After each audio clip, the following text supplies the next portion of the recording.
125 million tomatoes every year.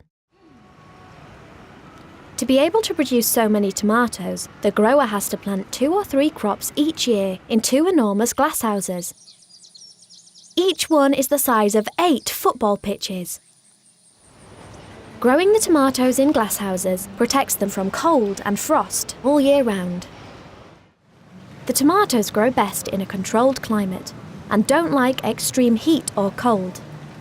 So here in the glasshouse, the temperature ranges from a warm 25 degrees Celsius during the day to 18 degrees Celsius at night.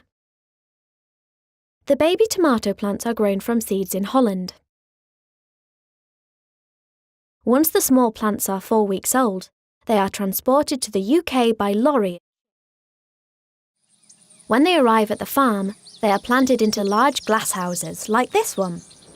Each glasshouse has an amazing 250,000 tomato plants at any one time. The baby tomato plants are grown in blocks of spongy rock wool. String is attached to the young vines to help them grow, giving each tomato an equal amount of sun.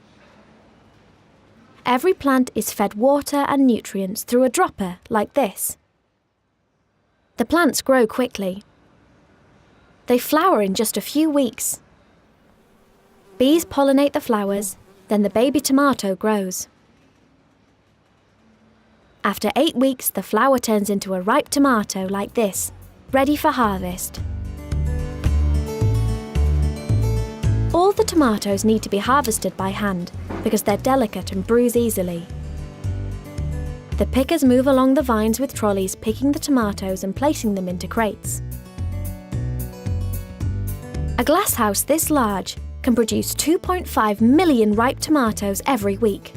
That's nearly 1 tomato each for every person living in the whole of Manchester. Once the tomatoes are picked, the crates are collected by driverless mini tractors.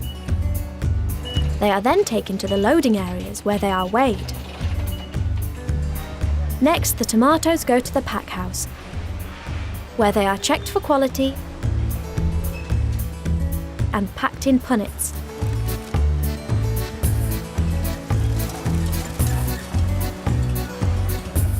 Before being loaded onto refrigerated lorries and taken to stores near you. It takes just 3 days from picking the tomatoes